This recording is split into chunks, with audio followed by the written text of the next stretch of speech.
Good morning, boys and girls. Long time no see here. In a little village called Acle. A-C-L-E. There's an interesting building just there, look.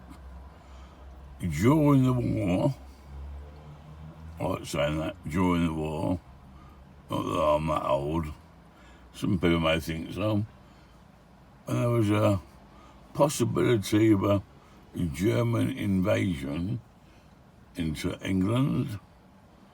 Various pillboxes were put around the country. This is like the main road to Acle. So the Germans would have been rather surprised to suddenly find them being machine gunned at by this little pillbox there. Obviously, pillboxes were built all over the country, on rivers, airfields. But this one was actually built on the side of this house here, look. It's a normal house with a pillbox. You can see the angle of the dangle there.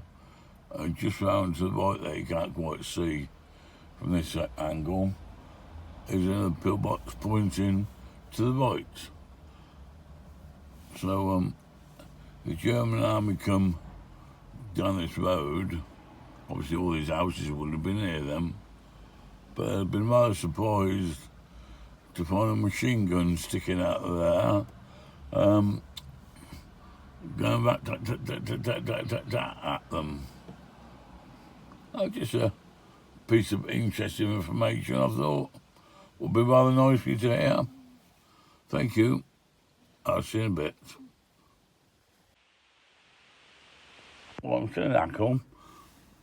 I went just up the road and soon realised I can see the building from this side. You see where the arrow is. Why on earth would the council put that arrow out like that, eh? How ridiculous. Are they going to stick the machine gun out of there? Well, with that sign there. Okay, must admit them. But many years later, they put that there, but why ruin a beautiful piece of history by sticking that sign right across the machine gun pivot a hole? And that's stupid, eh? Unbelievable. Well, that's it for a moment. Right, continuing on today, one of these nice little village green park-ups. Rather nice, don't you think? Only problem is, we've got conker trees just here, look. Every 5 minutes, crash, we've got conkers dropping on the roof. So I won't be staying tonight, but this is one for the future. I'm in Martham, was on the Norfolk Broads. Somewhere I used to spend many years here on holiday in the village of Martham, on the boats and chalets on the river. Lovely, lovely little village. I've got a chip shop in front of me. That's rather tempting, isn't it? Bit early in the day yet, though. Anyway, never mind. See you in a bit. Still on the green theme. This is one on the other side of me. There's a chip shop. I've also got Charlie's favourite shop in the world. Look at that. How do I over there? Barbers. That's one there for you then, Charlie.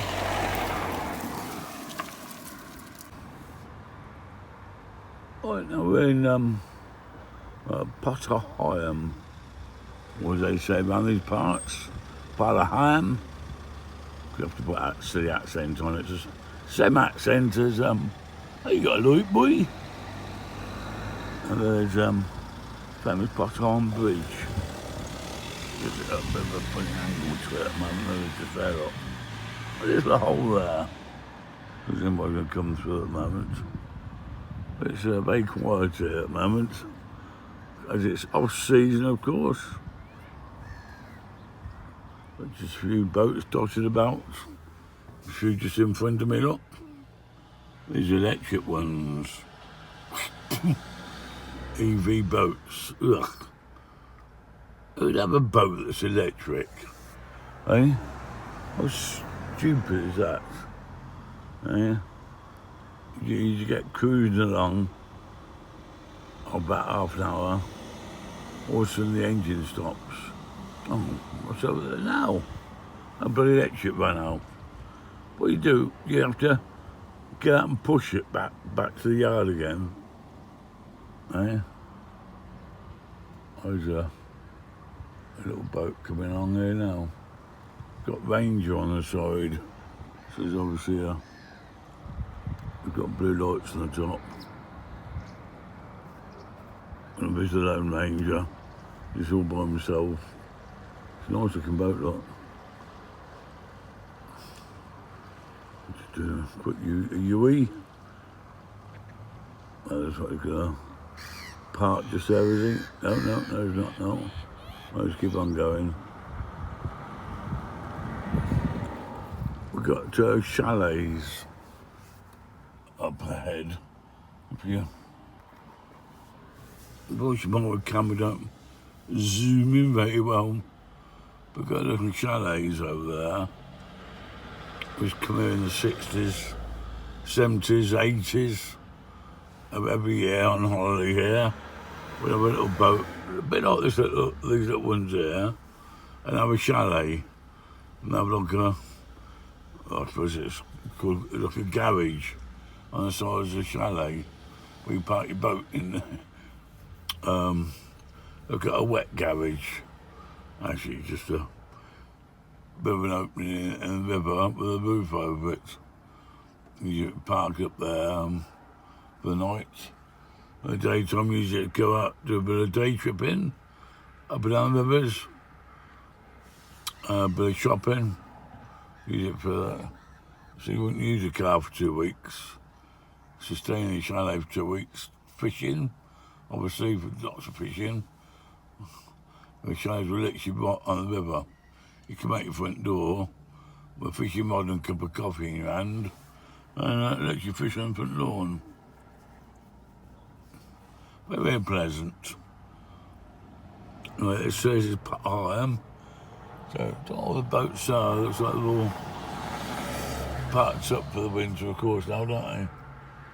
Not many foolish people want to go out on a cold day like today. Anyway, well, I'll see you in a bit. Okay, boys and girls, we've reached our destination for this evening. Nice little car park on Hickling Broad. Just a few boat things, all moored up, of course. Parked up, where we like to call them. No one moving about. Bit shame, isn't it? If I came here in the summer, there'd be loads of boats doing boating things. But, blimey, what's he hoping to catch?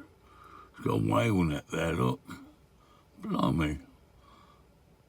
You got a little tiny float, look. But he's landing net. You get a whale in there easy. Slight exaggeration. I saw a bloke back up Pot Higham who was catching fish continually. Every 2 or 3 minutes we were bringing them out. But little tiny things, about the size of a sardine. They weren't much good to anybody. Or you're now going to do a big cast. Well, why do a big cast like that just here? About 2 foot of water. You reach the other side by the end of your rod. Don't need to cast out, do you? There's float fishing. He's continually minding his wheeling as though he's catching a pike or something. Oh, mate, no. You throw your maggot thing out and you just leave it there. You get another little cast. You know, they're doing a cast about 6 feet. And a longer body wouldn't need to do that. I think he thinks he's pike catching, biking, but he ain't got a tiny bit of line there. So that's thin, any more than a 6 ounce boat would break the line, I think. Come on. I'm no fisherman, so I don't know what I'm doing, but he's clearly doing it wrong. Right, thank you.